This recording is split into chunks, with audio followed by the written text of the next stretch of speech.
సమాధానం చెప్తారు. అధ్యక్ష ధన్యవాదాలు అధ్యక్ష. అధ్యక్ష మొన్న జూలై 19న ఈ భారీ వర్షాలు మనకి గోదావరి వరదలు ప్రారంభమయ్యాయి అధ్యక్ష. ఆంధ్రప్రదేశ్ రాష్ట్రంలో అధ్యక్ష మొత్తం 26 జిల్లాలకు గాను 19వ తారీఖు నుంచి 25వ తారీఖు వరకు అంటే 19 జూలై నుంచి 25 జూలై వరకు నమోదైన వర్షపాతం వివరాలు సుమారుగా 69.6 మిల్లీమీటర్ల అధ్యక్ష. సాధారణ వర్షపాతం 42.9 మిల్లీమీటర్లు ఉంది అధ్యక్ష. సుమారుగా సగటున కూడా 26.7 మిల్లీమీటర్లుగా నమోదైంది అధ్యక్ష. అంటే యాక్చువల్గా మన ఏలూరులోనే అత్యధికంగా 98.5 మిల్లీమీటర్ల వర్షపాతం 19వ తారీఖున నమోదైంది అధ్యక్ష. ఇలా మనకి వరదలు అదేవిధంగా మనకి భారీ వర్షాలు అనౌన్స్ చేసిన వెంటనే అదే రోజు గౌరవ ముఖ్యమంత్రి గారు చంద్రబాబు నాయుడు గారు కలెక్టర్లు అందరితోని కూడా వీడియో కాన్ఫరెన్స్ లో మాట్లాడడం జరిగింది అధ్యక్ష. సంబంధిత అధికారులందరితోని కూడా వీడియో కాన్ఫరెన్స్ లో మాట్లాడడం జరిగింది అధ్యక్ష. ఆంధ్రప్రదేశ్ లో అధ్యక్ష గోదావరి నది యొక్క ప్రభావిత జిల్లాల కింద మనకి ఏఎస్ఆర్ జిల్లా, ఏలూరు, తూర్పుగోదావరి, కోనసీమ, కాకినాడ, పశ్చిమ గోదావరి జిల్లాలు ఉన్నాయి అధ్యక్ష. యాక్చువల్ గా భద్రాచలం దగ్గర నుంచి అధ్యక్ష గోదావరి నది గరిష్ట నీటి మట్టం కూడా అధ్యక్ష 41.60 అడుగులుగా నమోదైంది అధ్యక్ష. అదేవిధంగా ధవళేశ్వరం వద్ద కూడా అత్యధికంగా అధ్యక్ష 14,56,651 క్యూసెక్ల గోదావరి నీటి ప్రవాహంగా నమోదైంది అధ్యక్ష. ఈ భారీ వర్షాల కారణంగా గోదావరి వరదల ప్రభావంగా అధ్యక్ష సుమారుగా 10 జిల్లాలు ప్రభావిత జిల్లాల కింద నమోదైన అధ్యక్ష. మనకి శ్రీకాకుళం, అనకాపల్లి, అల్లూరు సీతారామరాజు, డాక్టర్ బిఆర్ అంబేద్కర్ కోనసీమ, కాకినాడ, తూర్పుగోదావరి, పశ్చిమ గోదావరి, ఏలూరు, ఎన్టీఆర్ మరియు కృష్ణా జిల్లాల అధ్యక్ష. ప్రభావిత మండలాలు మొత్తం అధ్యక్ష 96 ప్రభావిత మండలాలు ఉన్నాయి అధ్యక్ష. గ్రామాల సంఖ్య 525 గ్రామాలు ప్రభావితం అయ్యాయి అధ్యక్ష. ముంపునకు గురైన గ్రామాల సంఖ్య 230 గ్రామాలు ముంపుకు గురైన అధ్యక్ష. ఇంచుమించుగా 75,123 మంది జనాభాలు కూడా ప్రభావితం అయ్యారు అధ్యక్ష. ప్రాణ నష్టం 4 ప్రాణ నష్టం కూడా జరిగింది అధ్యక్ష. దీంట్లో పూర్తిగా దెబ్బతిన్న పక్కా గృహాలు అదేవిధంగా పాక్షికంగా దెబ్బతిన్న ఇల్లుల సంఖ్య కూడా సభ్యులకి కూడా ఇవ్వడం జరిగింది అధ్యక్ష. సుమారుగా సహాయక శిబిరాలు అధ్యక్ష 82 సహాయక శిబిరాలు ఇప్పటికీ కూడా నడుస్తున్నాయి అధ్యక్ష. సహాయక శిబిరాల్లో ఉన్న వారి సంఖ్య దగ్గర 13,277 సహాయక శిబిరాల్లో ఉన్న వారి సంఖ్య కూడా ఉంది అధ్యక్ష. ఒక రీహాబిలిటేట్ చేసిన వాళ్ళ సంఖ్య కూడా 21,051 అధ్యక్ష. ఇప్పటికీ కూడా అక్కడ మెడికల్ డిపార్ట్మెంట్ వాళ్ళందరూ కూడా ఆరోగ్య శిబిరాలు ఏర్పాటు చేస్తే సుమారుగా 271 ఆరోగ్య శిబిరాలు కూడా ఏర్పాటు చేయడం జరిగింది అధ్యక్ష.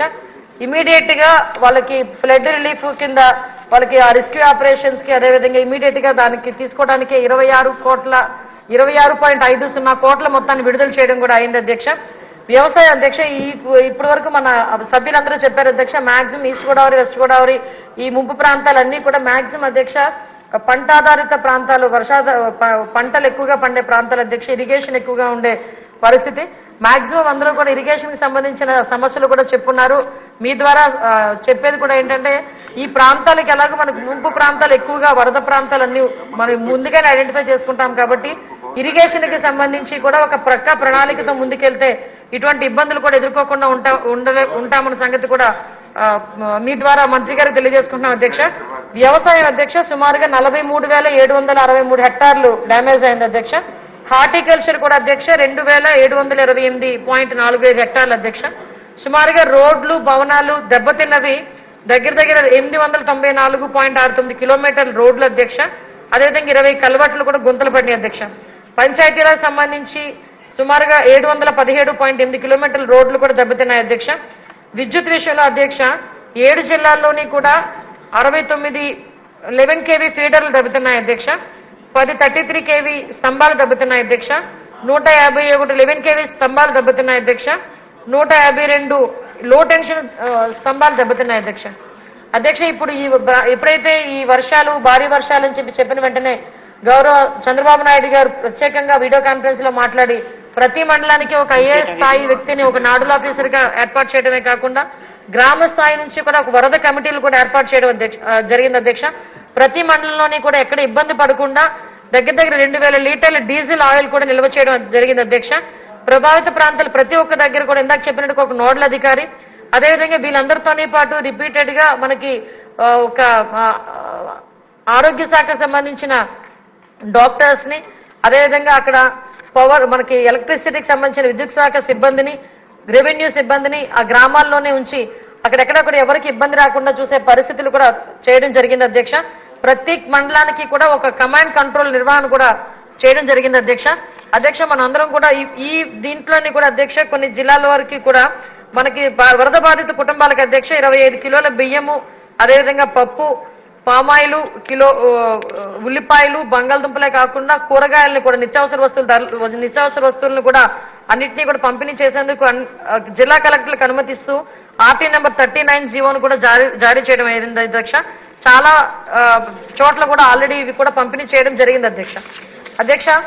ఇక్కడ ఇవే కాకుండా అధ్యక్ష ఇప్పుడు ఎన్డీఆర్ఎఫ్, ఎస్డీఆర్ఎఫ్ బృందాలని కూడా అధ్యక్ష ఎక్కడ కూడా ఇబ్బంది లేకుండా సుమారుగా 11 బృందాలను ఎక్కడెక్కడైతే ముంపుకు గురైన ప్రాంతాలు ఉన్నాయో ఆ ప్రాంతాల దగ్గరికి ఎన్డీఆర్ఎఫ్ బృందాలను, ఎస్డీఆర్ఎఫ్ బృందాలు రెండింటినీ కలిపి సుమారుగా 11 బృందాలను కూడా అక్కడికి పంపించి అక్కడెక్కడ కూడా ఇబ్బంది లేకుండా చేసుకోవడం జరిగింది అధ్యక్ష.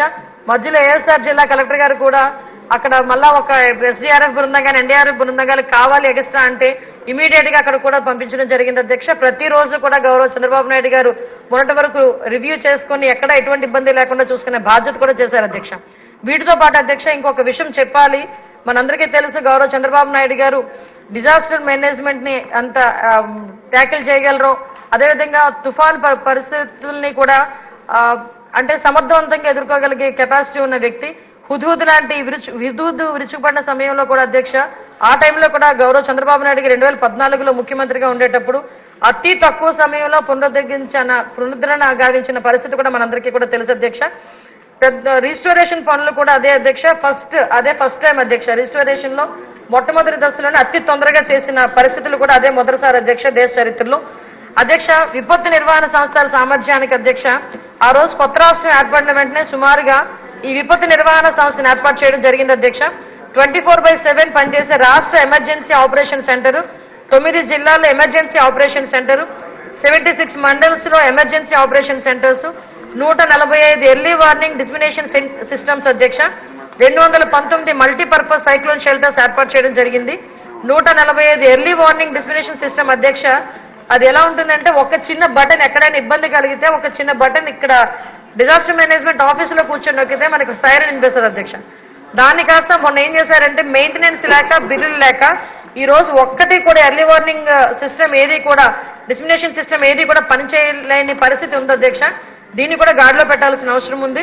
అదేవిధంగా ఈ రోజు ఎన్డీఆర్ఎఫ్, ఎస్డీఆర్ఎఫ్ వాళ్ళకి కూడా అగ్నిమాపక శాఖలకు కూడా రక్షణ పరికరాలతో శక్తివంతం చేయాల్సిన అవసరం కూడా ఉంది అధ్యక్ష.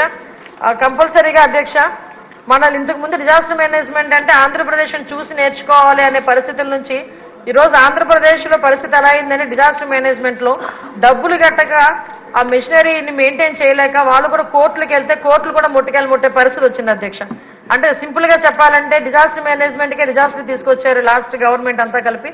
మళ్ళా తిరిగి దీన్ని పునరుద్ధరించుకోవాల్సిన అవసరం మనందరికీ కూడా ఎంతైనా ఉంది.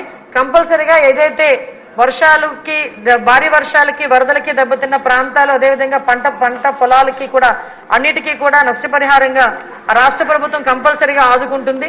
ఎక్కడా కూడా ఎటువంటి ఇబ్బంది లేకుండా చేసుకుంటుంది. అట్ ద సేమ్ టైం ఈ డిజాస్టర్ మేనేజ్మెంట్ విషయంలో కూడా ప్రతి ఒక్కరు కూడా ఒక పక్కా ప్రణాళికతో రాబోయే కాలంలో ముందుకెళ్లి ఎక్కడ కూడా ఇబ్బంది లేకుండా చేసుకుంటామని మీ అందరికీ కూడా తెలియజేసుకుంటూ సెలవు తీసుకుంటున్నాను అధ్యక్ష.